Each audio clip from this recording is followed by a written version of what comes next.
Hello friends, Janu the kitchen હાઉસમાં તમારું સ્વાગત છે। આજે આપણે સાંજ માટેની એકદમ સરસ મજાની રેસીપી બનાવવાના છીએ અને હજુ સુધી જો તમે મારી ચેનલને સબસ્ક્રાઇબ ના કરી હોય તો મારી ચેનલને તમે ખૂબ ઝડપથી પહેલાં સબસ્ક્રાઇબ કરજો, લાઇક કરજો, શેર કરજો, જેથી આવનારા નવા વિડીયો તમારા સુધી તુરંત પહોંચી શકે। તો રાહ શેની જોવી છે, ચાલો જોઈ લઈએ આપણે ફટાફટ રેસીપી।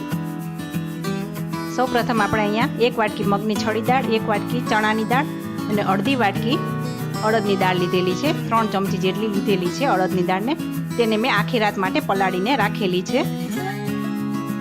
હવે એક આપણે મિક્સર જાર લેવાનો છે, તેમાં આપણે દાળને એડ કરી દેવાની છે। પાણી બધું આપણે કાઢી નાખવાનું છે।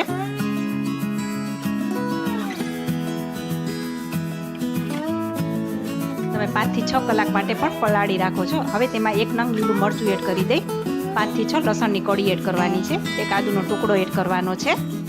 હવે ઢાંકણ ઢાંકીને આપણે સરસ રીતે ચન કરી દઈશું। તમે જોઈ શકો છો સરસ મજાનું ચન થઈ ગયું છે। હવે તેને આપણે એક બાઉલમાં લઈ લેશું। તેવી રીતે આપણે બધી દાળને પીસી લેવાની છે।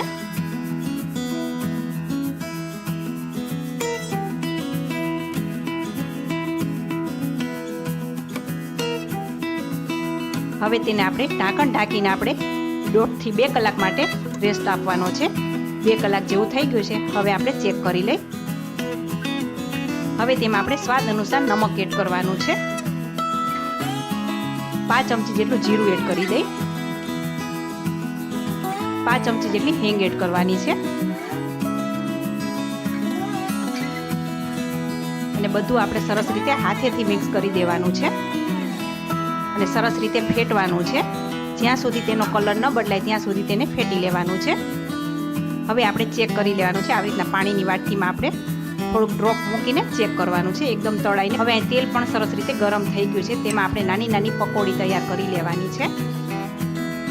આ તમને મારો વિડીયો અને મારી રેસીપી કેવી લાગે છે તે કોમેન્ટ બોક્સમાં જરૂરથી જણાવજો અને આજની આ રેસીપી કેવી લાગી તે પણ તમે જણાવજો। હવે તેનો ગોલ્ડન કલર થાય ત્યાં સુધી આપણે તેને રાખવાના છે। ગેસ આપણે ધીમો જ રાખવાનો છે, એટલે અંદર સરસ રીતે ચડી જાય। હવે આ પકોડી તૈયાર થઈ ગઈ છે, તમે જોઈ શકો છો। હવે તેને આપણે એક પ્લેટમાં લઈ લેશું અને ગરમા ગરમ પકોડીને આપણે સર્વિંગ પ્લેટમાં જ લેવાની છે। સાંજે ચાની સાથે પણ ખૂબ જ સરસ લાગે છે। અત્યારે મેં ટમેટા સોસ સાથે સર્વ કરી છે। તો છે ને સરસ મજાની રેસીપી। ફરી મળીશું આવી જ અવનવી રેસીપી સાથે, ત્યાં સુધી આવજો।